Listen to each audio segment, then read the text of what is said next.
Muslim Indonesia tidak butuh ilmu agama. Mayoritas hanya butuh harta dan kesenangan. Itu kata orang-orang Timur Tengah yang sering diucapkan kepada kami. Dan kami juga tidak langsung marah atau tersinggung. Kami berpikir dan bertafakur, apakah benar ucapan mereka seperti itu, dan kenyataannya iya di dalam mayoritas orang-orang Islam di negara kami, yaitu Indonesia tercinta. Mereka mengatakan al-muslimuna minal indonesiina la yahtajuna ilal ilmi al-islami walakinna aktsarahum yahtajuna ilal mali wal jahi was sururi. Orang-orang muslim Indonesia itu tidak butuh kepada ilmu-ilmu Islam. Akan tetapi kebanyakan mereka, mayoritas mereka itu lebih membutuhkan kepada harta benda, lebih membutuhkan pada kedudukan, kehormatan, dan juga lebih butuh kepada kesenangan. Kami bertanya kepada mereka, min aina antum ta'lamuna annana nahtaju ilal mali wal jahi was surur? Dari mana kalian mengetahui bahwa sesungguhnya kami ini lebih butuh kepada harta, kepada kedudukan, kehormatan, dan kepada kesenangan? Mereka menjawab dengan bukti. Kata mereka dalam artian bahasa Indonesia, buktinya bahwa mayoritas jamaah haji dari seluruh dunia, jumlah terbesar, terbanyak adalah jamaah haji Indonesia setiap tahunnya.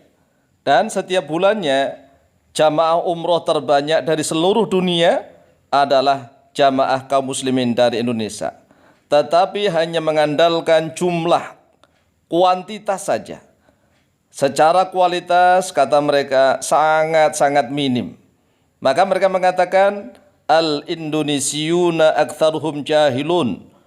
Orang-orang Indonesia itu mayoritasnya mereka adalah orang-orang bodoh. Mereka senantiasa setiap hari, setiap saat hanya bersekolah di sekolah-sekolah duniawi. Mulai dari kecil hanya sekolah-sekolah umum. Kemudian dari SD, SMP, SMA. Setelah lulus SMA mereka sibuk mikir duniawi. Mereka rebutan mencari pekerjaan. Pekerjaan yang dipikir juga hanya duniawi, tidak untuk memperjuangkan agama Islam.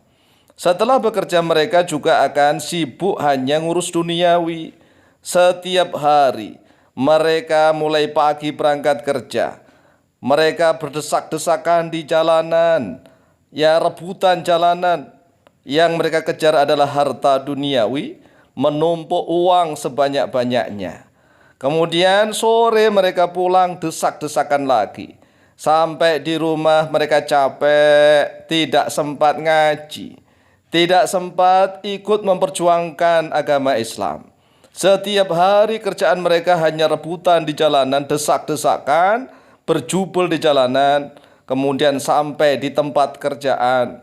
Pulang-pulang juga sudah malam, sudah sore bahkan malam. Sampai di rumah capek-capek.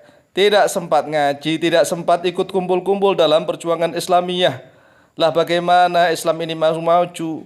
Karena apa? Kalau mayoritas umat Islam Indonesia seperti itu, mereka hanya berpikiran kerja, kemudian tidak sempat berpikiran untuk mengkaji ilmu-ilmu Islam.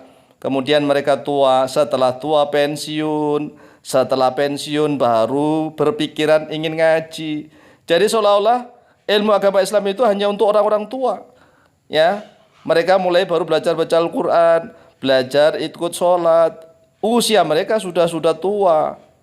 Pikiran mereka sudah telmi, sudah lambat mikir. Tapi itulah kenyataan.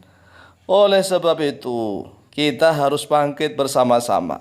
Setiap kampung anak-anak muda harus rajin baca Al-Quran.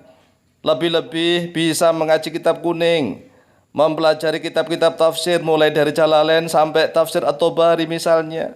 Belajar hadis mulai Bulughul Maram sampai kitab Sahih Bukhari dan Sahih Muslim misalnya.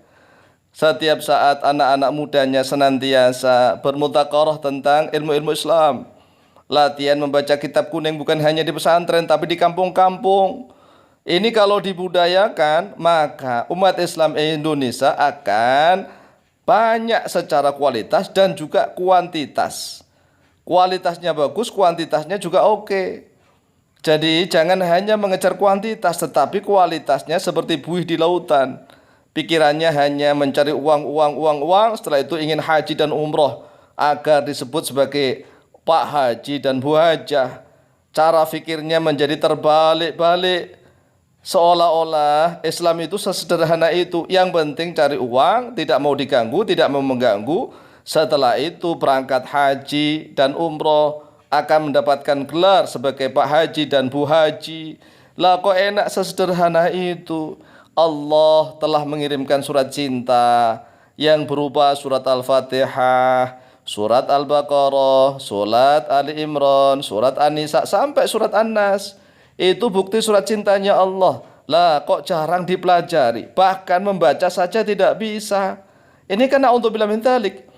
Oleh sebab itu kalau orang-orang Timur Tengah mengatakan al-muslimuna minal indonesiina la yahtajuna ilal ilmi al-islami walakin aktsaruhum yahtajuna ilal mali wal jahi wasururi, itu ya kita nggak boleh tersinggung. Memang kenyataannya begitu. Orang-orang Islam Indonesia itu tidak butuh ilmu agama Islam, diajak ngaji males, beralasan ini itu mayoritas. Kita buktikan setiap kampung berapa yang beragama Islam. Insya Allah mayoritas setiap kampung itu. Kemudian dari orang-orang Islam itu berapa yang sholatnya rajin. Kemudian setelah itu dari yang sholat rajin itu berapa yang mahir baca Al-Quran. Dari yang mahir baca Al-Quran itu kemudian kita naikkan lagi. Berapa persen yang kira-kira bisa membaca kitab kuning atau kitab gundul. Itu pertanyaan kembali kepada kita masing-masing. Oleh sebab itu boleh kita mencari uang, itu boleh. Untuk haji dan umroh juga boleh. Tapi harus adil, harus seimbang. Fakir miskin di sekitarnya diurus. Guru-guru ngaji juga dibantu. Jangan dibiarkan mereka disuruh ngajar, suruh cari uang sendiri. Pondok-pondok pesantren kumuh dibiarkan, mereka hanya mikirnya sendiri. Setelah kaya kemudian bangun rumah mewah dan megah. Mobilnya juga bagus. Setelah itu ingin berangkat haji, pelesiran di luar negeri, mengaku sebagai umat Islam. Lah bagaimana begini ini? Ya, seolah-olah agama Islam ini hanya tugasnya seorang kiai atau ustadz. Ustadznya suruh ngajar, suruh ngaji, suruh cari dana, suruh macam-macam. Mereka ngaku Islam, tidak mau tahu tentang guru-guru ngaji. Kadang-kadang anaknya, mohon maaf, dimarahin sedikit, nggak terima. Marah-marah mereka. Ini kualitas umat Islam kayak apa seperti ini? Itulah gambaran umat Islam Indonesia. Marilah kita berjuang bersama. Ya, kita rapatkan barisan. Kita satukan tekad supaya Indonesia ini menjadi baldatun thayyibatun wa rabbun ghafur. Masing-masing kampung menjadi kampung santri, kecamatan menjadi kecamatan santri, kabupaten kabupaten santri, provinsi provinsi santri. Akhirnya Indonesia menjadi baldatun thayyibatun wa rabbun ghafur yang akan disegani oleh seluruh umat Islam di seluruh dunia. Demikian wallahu taala a'lamu bishawab.